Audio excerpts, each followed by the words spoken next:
we are governed by, that gives us the guidelines. And obviously with things changing over the last couple of years, these are the latest. So when you get the presentation, you will have access to them and you can go and check everything there. So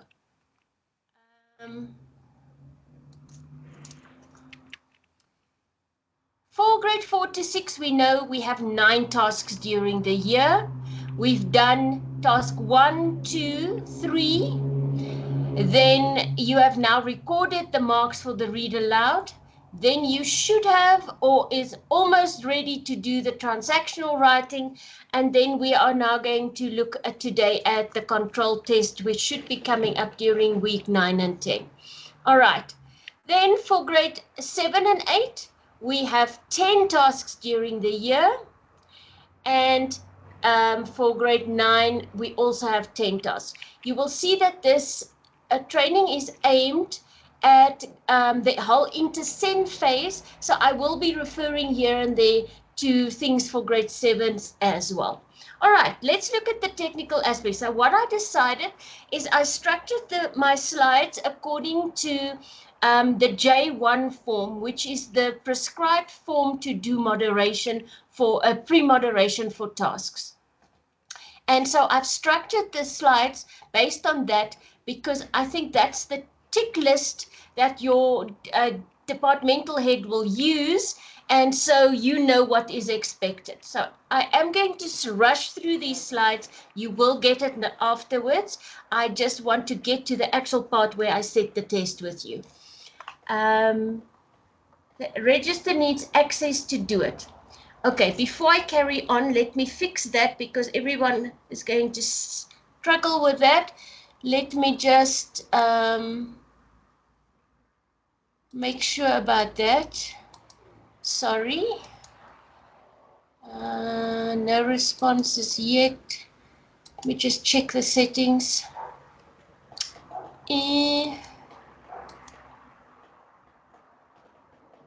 Specific people.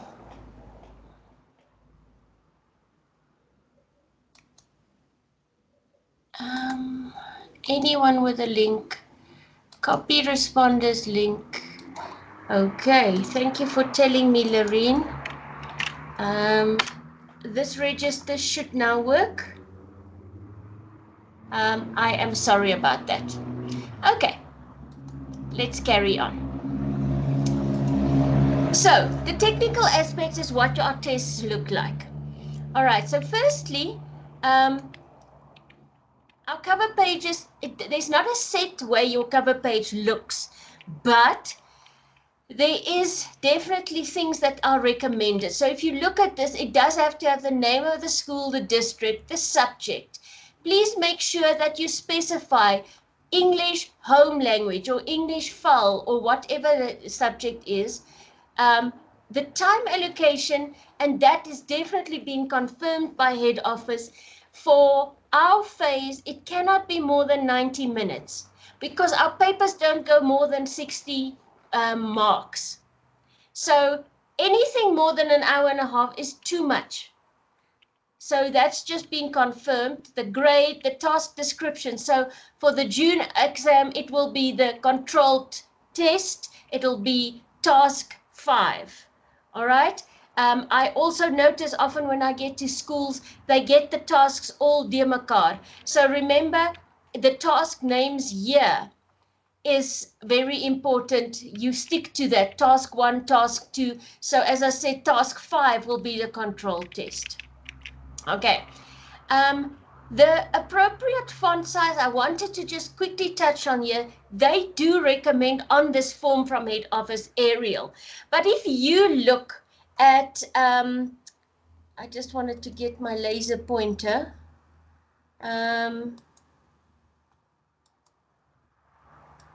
If you look at the A here in Arial, it means the A's are not like we would use it in print writing. So that's why often Arial is not a good one.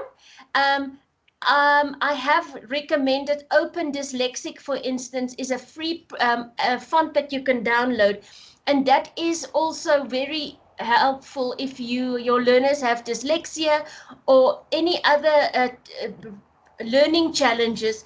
The font helps them to read better. If you need more information on that, please reach out to me and I can give you some more advice on that. All right.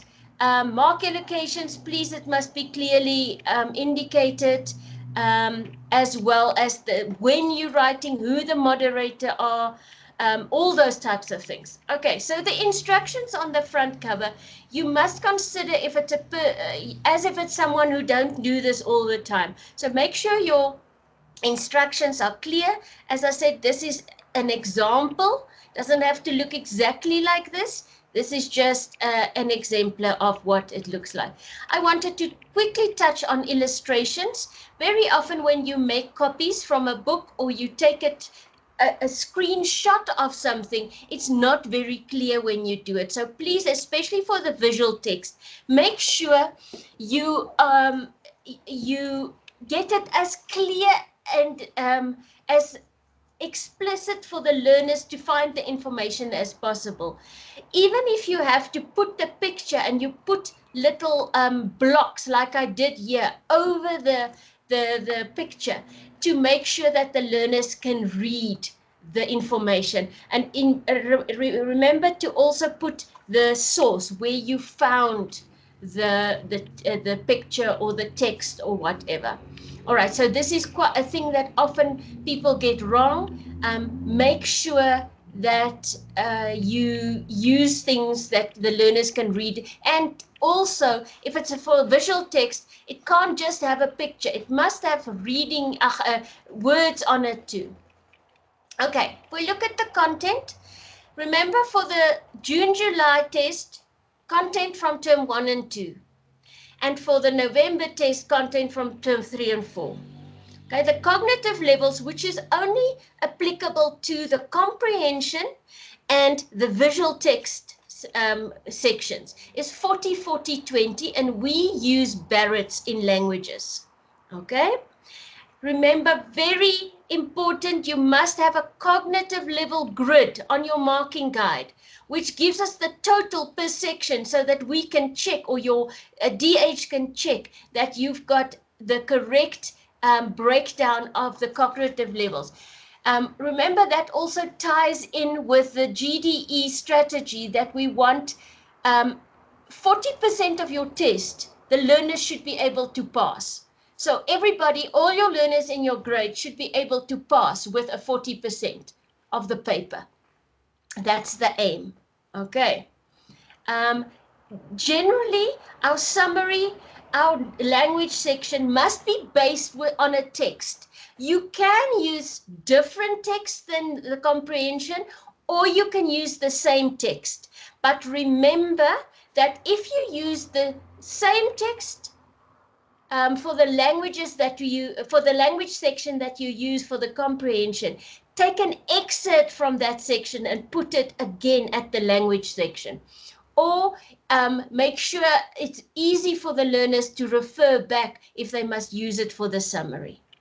And if you decide, some teachers tell me they do the summary section directly after the comprehension for that reason, it's all good and well, except that remember, on your mark sheet and on the ATP, it gives you a specific order in which your section should be. So be careful that I recommend that the order in which you ask the questions in your test must align with your SA SAMS mark sheets.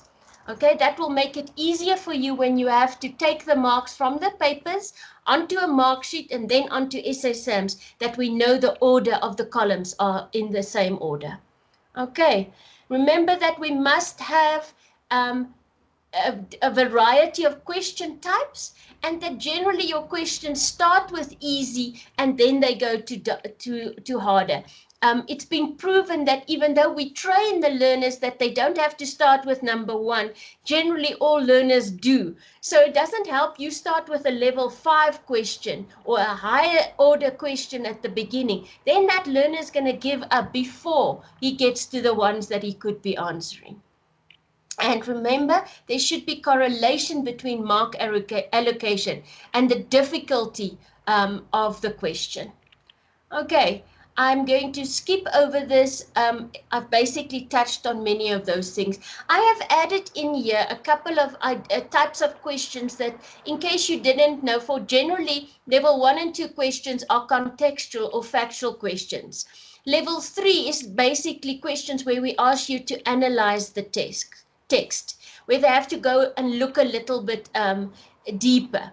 The same with language questions is generally level 3, but you don't need to analyze this as part of your cognitive level analysis. Style questions. So all of this I have included in here for you, for in case you did not know.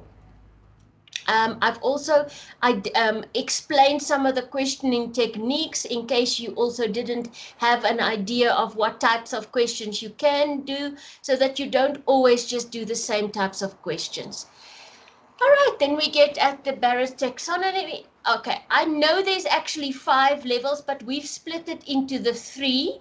So level 1 and 2 of Barrett's is easy. Level 3 is moderate, and level 4 and 5 is difficult. So there you will see I've put the question words or the descriptors, what words you will use when you form your questions for these sections. And here's the type of questions you can use for these cognitive levels. This is not something new. I have shared this with you often. There's another little explanation that actually, if your grand total of your comprehension is 20, that means 8 marks level 1 and 2, 8 marks level 3, and 4 marks level 4 and 5. Please adhere to this. And also a mark allocation that we don't generally give more than 1 mark for level 1 and 2 questions. Maybe for level 3, and most often for level 4 and 5, depending on what you're asking, you could allocate 2 marks. Okay, the same with the visual text mark allocation. Okay, we've included levels for grade 7 and 8 and 9, and for the visual literacy. So I'm not going to stand still with this. I wanted to point out an example of your marking guide, and you can include your cognitive level, which is your analysis group that we all moan and carry on about. You can include that on your marking guide, because then it's easy for you to see question number, what the answer is. There should be a tick mark for what you will give marks for, how much marks for the question in total, and then which level it is. And then at the end of section 1 or A, you can then tally up to make sure you've got 8, 8, and 4, or whatever the section is. So that's why we recommend you do it this way. It's easier for you to set it out than having to do another grid like this, for instance. This is an actual analysis grid for the cognitive levels, but you can also include it like this on your marking guideline. All right. Then I'm not going to spend time with this. There's a couple of examples, where mark allocation and the difficulty level does not correspond. For instance, name the South African assistant coach, but for 2 marks. Why? It's a simple response question. We can't give 2 marks for that. Or for instance, here, name 8 other team members. 8 marks, that's too much marks in the greater scheme of things for a simple concept. All right, so that is what we generally refer to as over-testing or overloading of marks.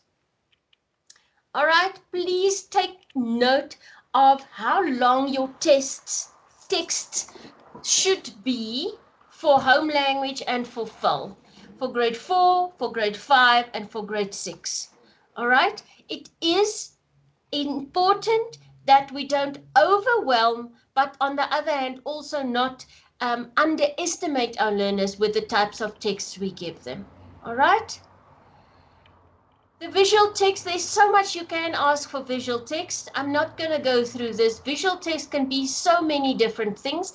In your CAPS document, they give you examples of it. There's like really very many things. It can be anything from an advertisement to a comic strip, from a newspaper. These are all examples. But see, even here it's an advertisement, but there's definitely information included that you can ask questions on. Okay. The summary is something that is a huge bone of contention. We recommend for FAL to stick to point form. It's just easier for FAL learners. But in intermediate or intercent phase, we don't expect it to always be point form. It does depend whether you use a factual or a story for them to summarize. And then home language, we then say start in point form, and then you work up to them using paragraphs and their own words. Okay, again, how many words you can expect from home language and FAL for grade 4, grade 5, and grade 6. When you give your information, your instructions for the summary section, please be very clear about what you want them to do. And basically, a checklist should align with your rubric or what you're going to use to give marks for. So you can't give marks for writing a heading or writing the word count if you did not tell them that in the instructions. All right. Here's some examples of instructions that you could use. All right. And I wanted to, I'll get to it a bit later. I've got some examples of rubrics that you could use to mark summaries. Then I am also going to, I'm just checking the time. Okay, language in context. Remember, it must be based on a text. So generally, that's the same way you would teach it in class. While you're doing a comprehension, or while you're doing whatever text you're doing, you will point out nouns, verbs, or anything else, whatever the content is that you should be covering. Homophones, homonyms, idioms, those types of things.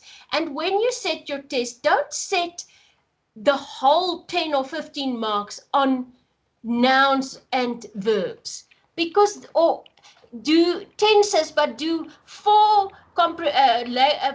future tense and 4 present tense and 4 past tense. There's too much mark spent on the one skill. All right. I'm not going to stick to this. You can look at this. Then when we come to the marking guide, we've stopped calling it just a memo, because a marking guide is so much more. Please, I ask you to refrain from using half marks, because when it comes to totaling, you always end up rounding off, and it doesn't give us a proper reflection of the marks. The tick marks on the memo must be in the place where you will give the mark. It can't be at the end of the sentence and actually you're going to give it for the first word. Make sure your marks are distributed according to the norm. And when you allow for creative responses, make sure you give options on the marking guide. Even if you can't think of more than 2 or 3 options that you would find acceptable, sometimes you can think of what you would not give marks for, and you put that then in the marking guide. All right. And then this is something I feel I say too often. When you're setting your test and your marking guide, imagine it's going to be the maths teacher or the LO teacher or whatever.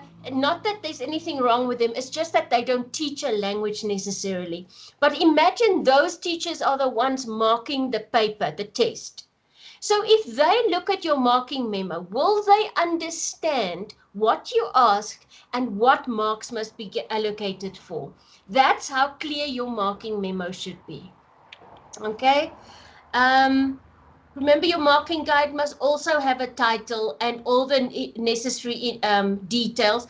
I often find it just says memo. It doesn't even say which grade or which term. And yes, I know you know where it comes from. But for instance, when I get to your file and I look through and it's not filed together, how do I know where it belongs? Okay. Okay, so marking of spelling. So spelling only counts in the language sections. Remember that. Because in the comprehension sections, we are not testing spelling. We are testing whether they understand the questions and the text. So that's why we do not take marks off for spelling in that section. And I know some diehard teachers, some purists say, but if they're just copying the name off the text or whatever, I understand that. But in this section is the only one where we can penalize them for spelling. And I'm giving you a couple more guidelines here that you can read. Oh, this is an idea for a marking guide for a summary section. So you would, if a learner, especially for the senior phase, we are expecting them to use their own words. So if they take the points from the text, directly copying it, quotations, it would you would put the answers here and you would give it maybe less marks than if you want to give it, or you would penalize them for only using quotations versus if they use their own words to summarize. But this is more senior phase. Intermediate phase, we do slightly different. I've given you some pointers. I have even given you 3 different rubrics that could be useful for you. Remember, ours is only out of 5 marks. So this could help you as to how to mark it, because often the text you want them to summarize is the whole comprehension text, or it's got more than 5 facts to give. But then we only have 5 marks. So then, for instance, this blue one could give you an idea of how you could use the marks. Okay. There's more examples of over-testing and why we say that. Okay, I'm not going to, it's not the end of the session. I'm going to stop sharing this and I'm going to now show you how to do an actual text. Sorry, I didn't want to get out of here. And I'm going to share my window with you, which is this one. Okay, can you just give me an indication if you cannot see my screen, which should be, you should be seeing school name exemplar test. Can you just show me thumbs up if you can see it? Because I don't see anyone who says they're not seeing it. Okay, that means you can see it. That's all I needed to know. Thank you for that. Okay. So, I'm just going to repost the register again. All right, so what I've done is I've prepared the text, the test sheet. You will see I've filled some things in. So when I set the test, I already set it up with this little bit in the beginning. I didn't include the instructions here because I didn't want to go look for it. And generally, I would put in the instructions after I've set the test because there might be specific instructions. All right. I have already started with a memo, the marking guide at the end of my test. I do it all together. So as I'm setting, I'm already, and you see I've set my table up here, question number, answer, the mark allocation, and the cognitive level already put in. Okay. Then I went, often teachers ask me, they struggle to find text, or they go and find text from the year dot and they copy and paste or they actually make a photocopy from a book, they cut it out and they stick it on the sheet. I want to appeal to you that please, I think we've moved on from there. These days, even if you use things from the DBE books or from textbooks, you have those books in digital copies of them. So please go and put proper pictures and things in. I went onto the internet, and I actually went the one day which was the 11th of the 4th, when I started this test. I started the prep for this. I went onto the news on Google, and I said, what is the current news for teenagers in South Africa? And I came upon this article. So it's from the South African, which is an online newspaper. And I could then copy this article directly from this digital newspaper. What's nice about this is that I could go and copy and paste the text and stick it in here. And I can now manipulate the text. I could make it bigger. I could make it smaller. I was able to change the paragraphs. I even adapted it. So I went in, and some of the words were hard, and I found synonyms for it. For instance, if I wanted to say ride-hailing services, and I thought maybe my kids can't understand it, I highlight the word, I right-click, and I go to synonyms. Now, obviously, they don't have a synonym for that, okay? But let's see a profile. Let's see if they have a synonym for that. See? Then I can decide, okay, my grade 4 children might not know what an Uber profile is, but they might know what an Uber outline is or a report is. Do you understand what I'm saying? So you can then take the newspaper article, but make it a bit more relevant or easier for your age group. As I said, I made this for grade 6. I thought this text was suitable for a grade 6. I think it might not be relevant for grade 4 because not very many of our learners use Uber on their own. I don't think, I hope not. You might be able to tell me, no, I'm completely wrong. But again, I thought Uber is something that all our children know about at least.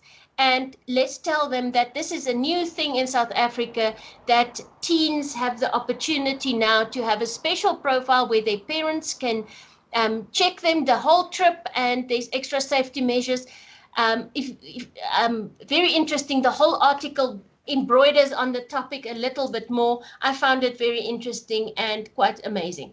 All right, so what I've done is I've pasted this in here, and this is the text I'm going to use. What I've done next is I started with one question just to show you, but I've stuck in this blue block here is our cognitive levels. So what I would do now is I would look at these descriptors and decide, okay, I need to get 8 marks of easy questions based on this text. So the first one was an easy one for me to do. I said, what type of a text is this? Because we know in all our grades we've done newspaper articles, so they should be able to identify that it is a newspaper article. Remember, for multiple choice questions, there must be 4 options. There must be 4 options. Okay. Then the next thing I would do is I would look here at these descriptors and see which one I think I can use to ask something from this. So I'm like thinking out loud at the same time here. Solution is linked, collect, select, name, recall, classify, safety and security measure, solution is linked. Name, maybe name. So let's say we say name, and we can maybe say name the company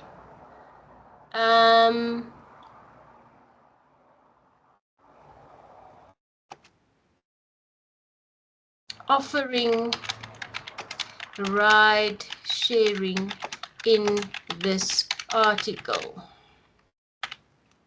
As I said, I'm thinking on my feet here. I think name the company, so it would be Uber. I think that is worth 1 mark. It is definitely a level 1 question. So I've put the mark allocation. Now I'm going to insert a line for them to write the name of that. Okay. No, not there. Sorry, my spacing is still a little out. Let me just do that again.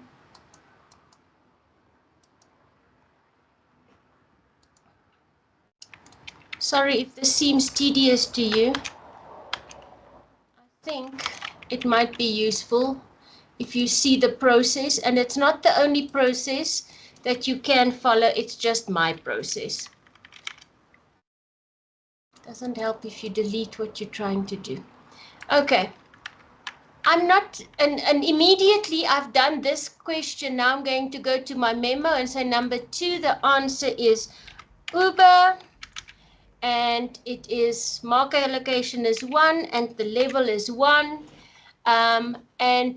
I should also be putting in an insert symbol for the little mark.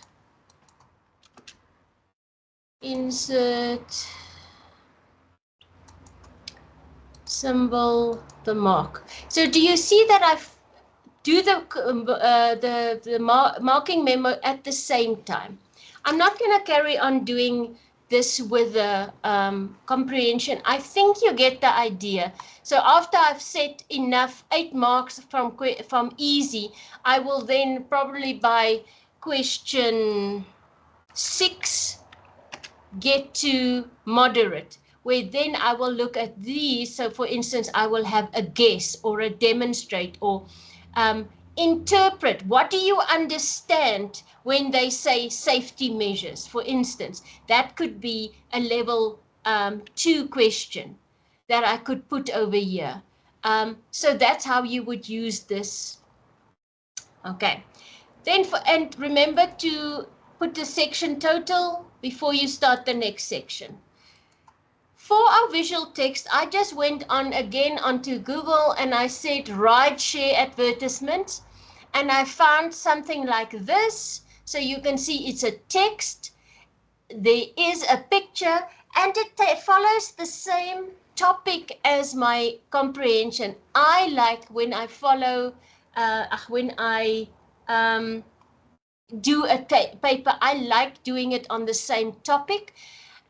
And here it would be useful if you have done the topic in class already, so that the children know the vocabulary. So if you've done transport, or you've done, like I said, newspaper articles, advertisements, then it's something they already know. So this was one option I thought we could use for a text, visual text. Oh, here's another one I found, which could also be nice. And here, key benefits of ride sharing. And then you could ask them questions about these things. So both of these I thought I could do, could use. And again, the process would be, depending on which one you choose, you will look at these descriptive words, and you will know you have to do 4 questions on this, 4 questions on this, and 2 questions on these. All right, and that about this. Please refrain from, for your visual text, asking, for instance, maths questions. I've seen one recently where it was a data handling test, graph just about, and it asked like how many learners play soccer, how many play netball. Now if you add all the soccer and the netball players, how many people play sports? That's wonderful, but that's not really a languages type of question. That's more for maths, okay, data handling. And I haven't set the language. The language is part of it. Here you would go to your what you, let me just share that slide with you. Oh, okay, so you would go, here's our I think that's big enough for you. Here's an overview of what you've done in grade 4 for term 2. All right, so you would go and look at the language structures that you've done during term 2 and term 1. And that would give you an indication. Try and touch on as many of these as possible when you set your language structures and conventions section of your paper. Don't stick to the ones that you did in the last 2 weeks, for instance. Try and stretch them a little bit. But obviously, if you know you didn't do direct speech in class, don't give them a question on direct speech. And that is the main thing why we really have a problem. I'm going to switch on my mic again because I've now stopped sharing with you.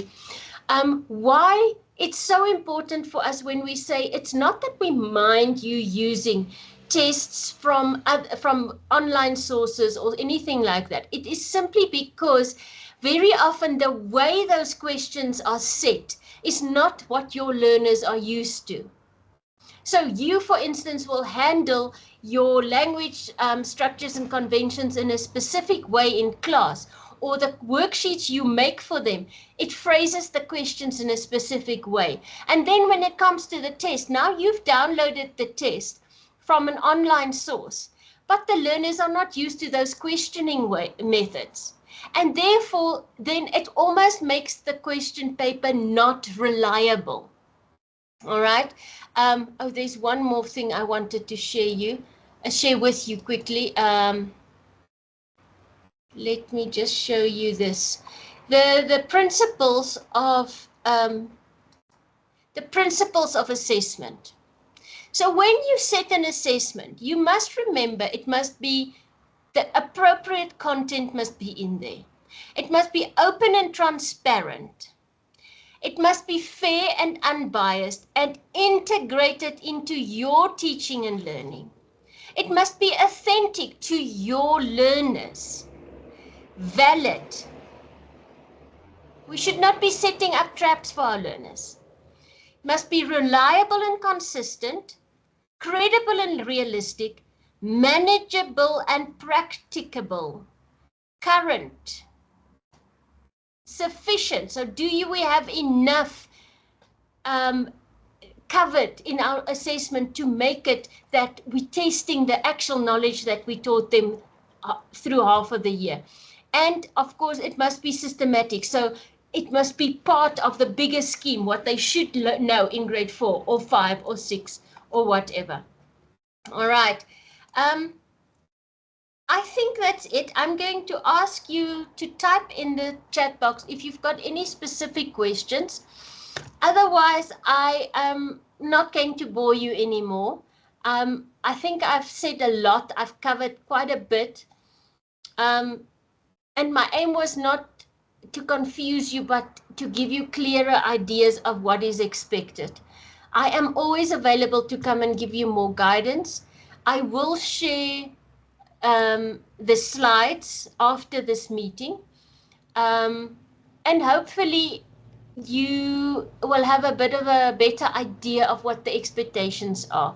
When you've taken time to read through my slides, I've really tried to put enough of a guiding document together because we're quick to say, no, this is not right, but then often we can't point out to you what it should be.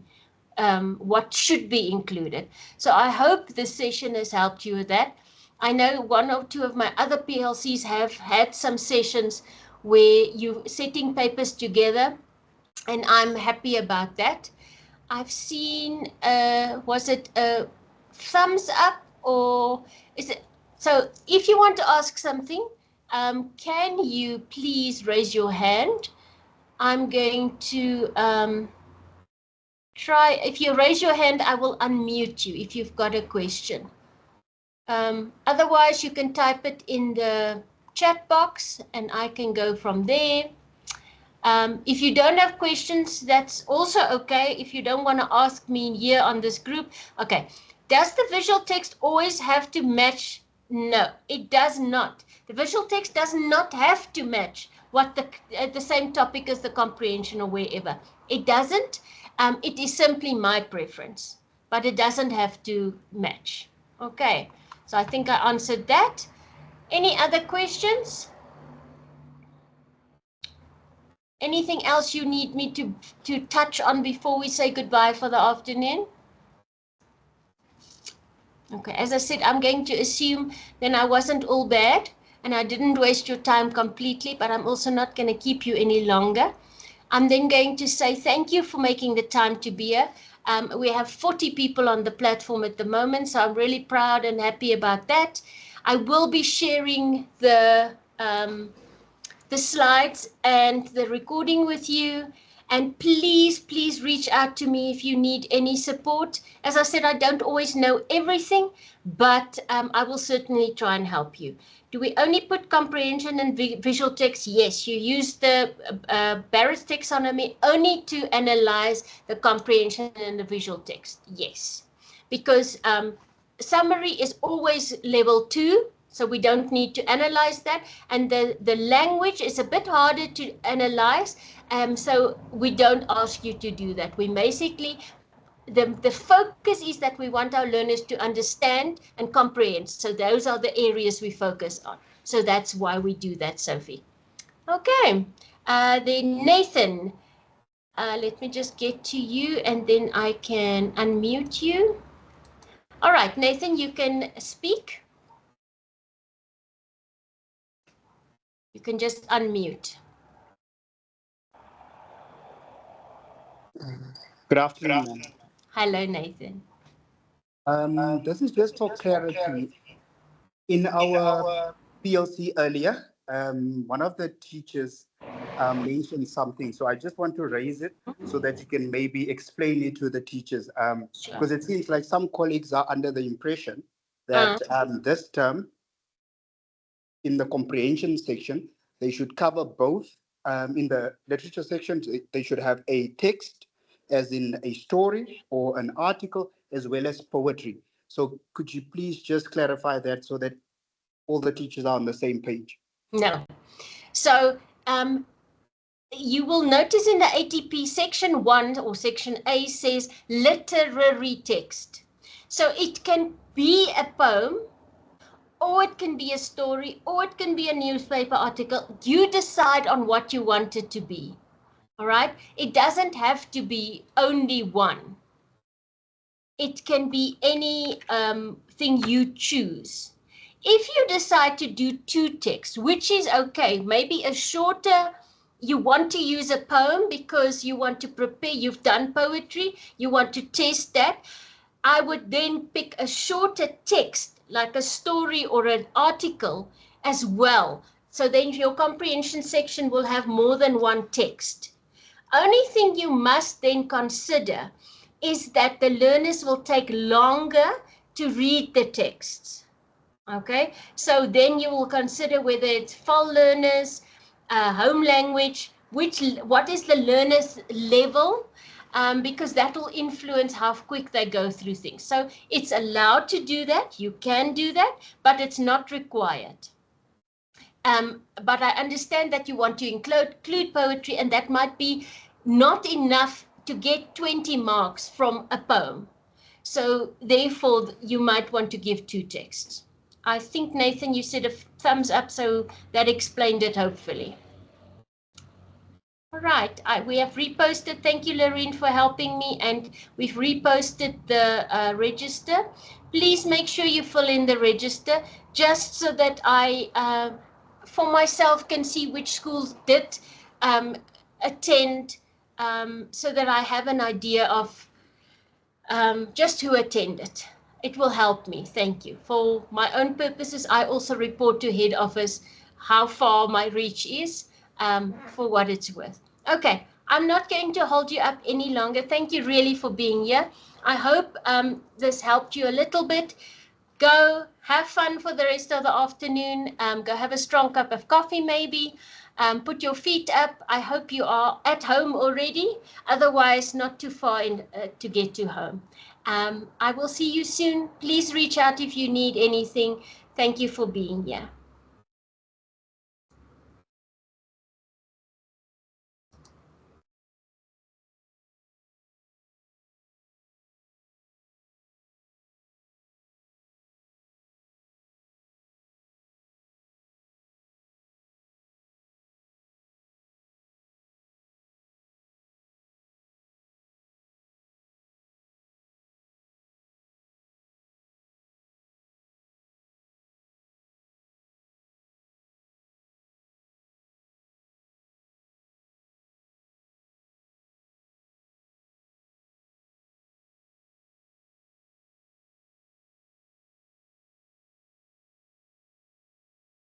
I see a hand. Yes, please go ahead. Oh, let me just unmute you. Sorry.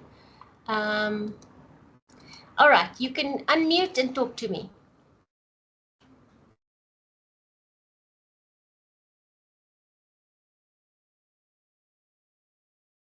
Mochiare, you can go ahead and talk to me. Just unmute.